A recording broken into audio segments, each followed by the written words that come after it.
네, 안녕하세요. 저는 어필의 쩡입니다. 네, 오늘 저는 이 탄소 사회의 종말, 소제목은 인권의 눈으로 기후위기와 팬데믹을 읽다라는 책을 소개하려고 하는데요. 네, 책의 저자는 성공회대 학교 교수님, 네, 조효재 교수님이십니다. 네, 저는 굉장히 이제 유명하신 분인데, 저는 이 교수님이 한겨레 신문에 그 인권 오디세이라고 이제 글을 쓰시는 거를 좀 보고 있었어요.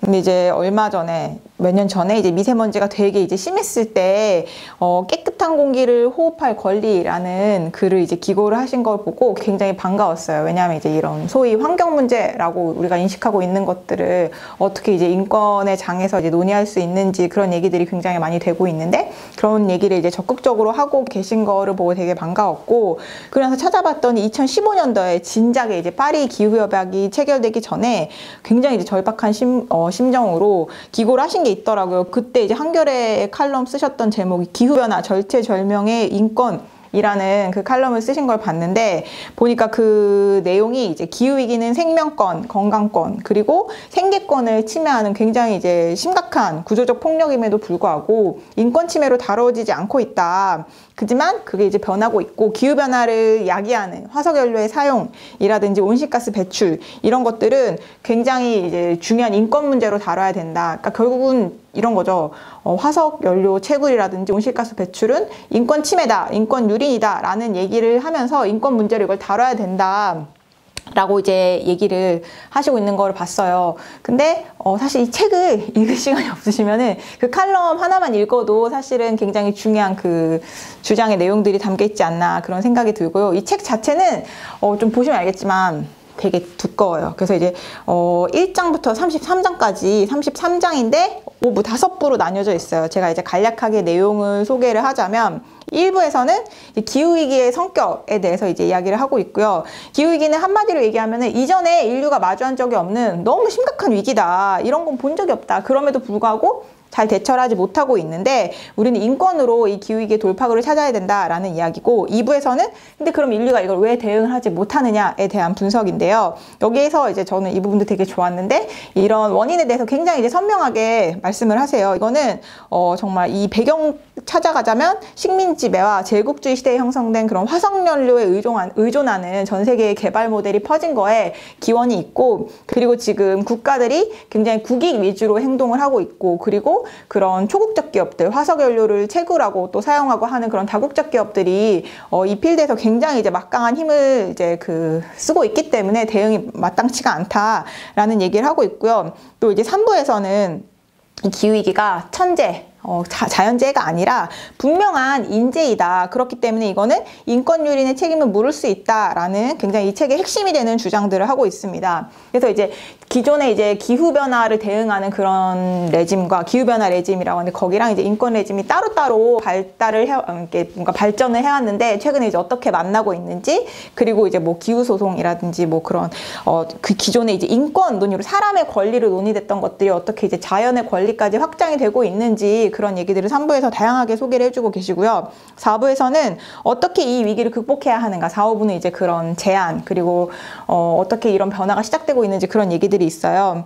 그래서 4부에서는 이제 정의로운 전환의 중요성, 그리고 그런 맥락에서 시도되고 있는 여러 가지 것들에 대해서 이제 이야기를 하시고, 5부에서는 이제 저자가 기후행동을 해야 할 일의 이제 핵심은 뭐라고 얘기를 하냐면은 지속 불가능성의 해체라고 하는데, 그거를 위해서 할 수 있는 6가지 제안들로 이렇게 마무리가 되고 있습니다. 그래서 이제 아까도 말씀드렸지만 이 책이 굉장히 이제 방대한 내용을 담고 있어요. 여기 보시면 뒤에 이제 뭐 참고 서적이라든지 뭐 논문만 해도 엄청나게 많이 나올 정도로 굉장히 방대한 내용을 담고 있기 때문에 제가 뭐 세세하게 다 내용을 다룰 수는 없을 것 같고, 제가 조금 오늘 강조하고 싶은 부분은 아까 이제 앞부분에도 얘기를 했지만, 지금까지 이제 기후변화가 주로 환경 문제다라는 생각들을 사람들이 많이 하잖아요.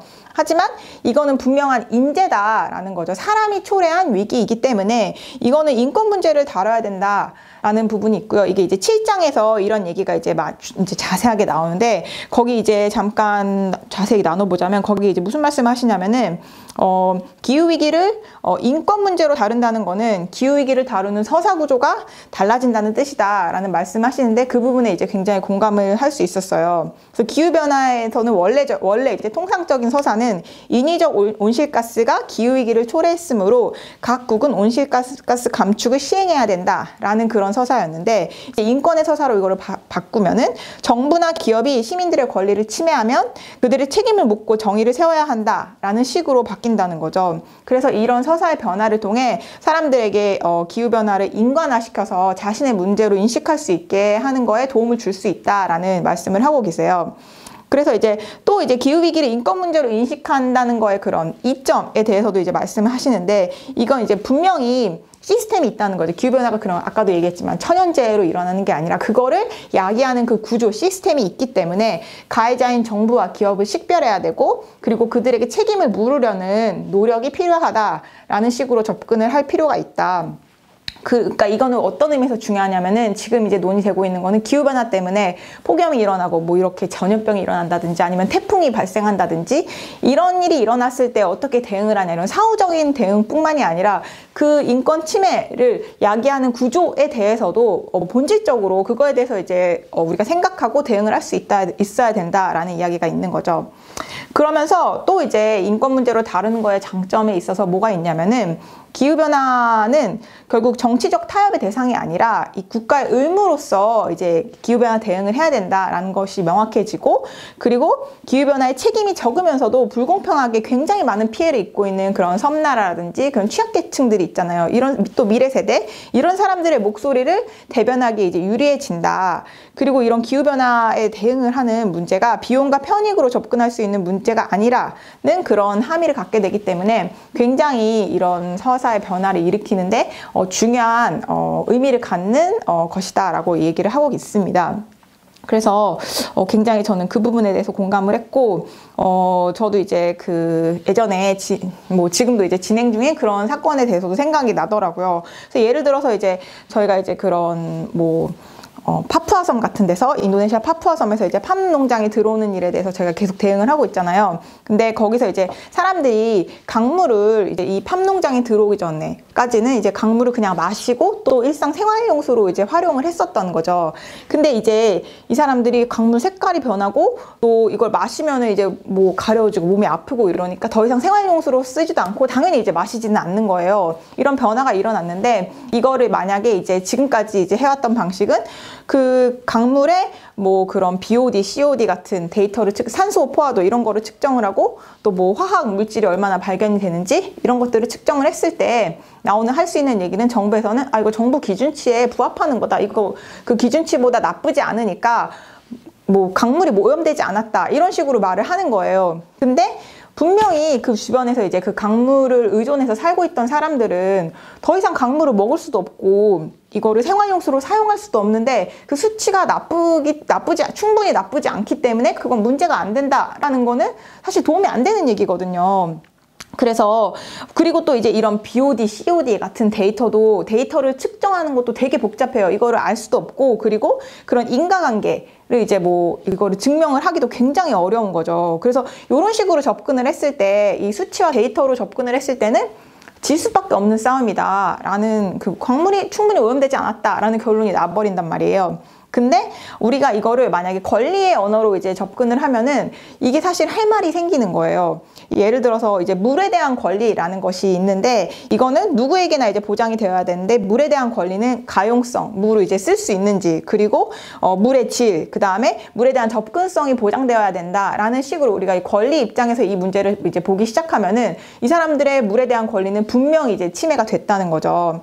그래서 굉장히 이런 권리의 언어를 당사자들, 피해자들이 이제 쓸 수 있다는 거는 되게 이제 막연하고 수치로 싸울 수밖에 없는 굉장히 이제 뭔가 거대한 변화잖아요. 사실은 환경 변화라는 게, 환경 문제, 강물이 오염되고 공기의 질이 변하고 기후 변화, 이런 것들이 사실은 기존에는 굉장히 과학자들이 많이 데이터를 통해서 이제 입증을 해오려는 시도들을 해왔지만, 실제로 그 피해를 입는 당사자들에게는 그런 수치를 잴 수 있는 툴, 또 그 수치의 언어로 논문을 통해서 이야기할 수 있는 그런 통로가 없기 때문에 그거에 대해서는 불리한 싸움을 할 수밖에 없었지만 이 권리의 언어가 주어진다는 거는 내가 할 말이 있다, 내가 분명히 이거에 대해서 문제가 있다는 말을 할 수 있다라는 그 말문이 트이게 해주는 효과를 갖기 때문에 굉장히 중요한 툴이 될 수 있다라는 생각을 했어요. 그리고 이제 또 한 가지 인권으로 접근할 때 중요한 점은 이게 인권을 보호할 의무가 국가에 있다는 거 굉장히 이제 오랫동안 확립되어 온 원칙인데 그뿐만이 아니라 최근에는 기업이 국가뿐만이 아니라 기업이 굉장히 이제 인권 침해에 큰 영향을 미친다라는 것들을 저희가 이제 보고 있잖아요. 그래서 어필에서도 이런 기업가 인권에 대해서 저희가 이제 집중해서 보고 있는데 그렇기 때문에 이게 뭐 강물이 오염됐을 때 단순히 그게 뭐 정부가 아무 일이 없었는데 오염된 게 아니잖아요. 기업이 들어와서 운영을 할 때에도 인권 침해에 대한 그런 책임을 져야 된다라는 말을 우리가 그런 인권 그 원칙에 따라서 주장을 할 수 있기 때문에 굉장히 중요한 그런 방법, 말문이 트게 해주는 도구가 될 수 있다라는 생각을 했습니다. 그래서 이제 이런 인권 침해에 대해서 인권 침해가 밝혀졌다고 해서 그거에 대해서 이제 온전히 책임을 지게 하는 건 사실 뭐 다른 싸움이라고 생각은 해요. 그럼에도 불구하고 이런 피해자들에게 말문을 트게 해줄 수 있는 도구로서 인권이 많이 활용되었으면 좋겠다라는 생각을 하고요. 그런 맥락에서 기후위기는 온 인류가 대응해야 되는 정말 가장 절실한 문제라고 저자가 이제 계속해서 강조를 하고 있는데 저도 굉장히 이제 공감을 하고 이 위기를 대응하는 데 있어서 기존에 우리가 기후위기를 얘기할 때 해오지 않았던 방식 그리고 정말 그거를 위해서 그 여러 가지 방식 중에 하나로 인권의 언어를 익히고 특별히 피해자, 당사자들, 기후위기의 당사자들 인권의 언어로 정부와 기업에게 요구하고 무엇보다 탄소 배출을 하지 않고도 피해를 입고 있는 가난한 나라 그리고 미래 세대의 인권이 보장될 수 있도록 그런 인권의 언어들이 많이 활용되면 좋겠다라는 생각을 하게 되었습니다. 그래서 그걸 위해서 많은 분들이 이 탄소사회 종말 책을 읽고 기후변화에 대해서 더 많이 고민하고 또 대응할 수 있는 그런 툴들을 같이 공유하는 기회가 되면 좋지 않을까 생각을 했습니다. 이상으로 마치겠습니다. 끝.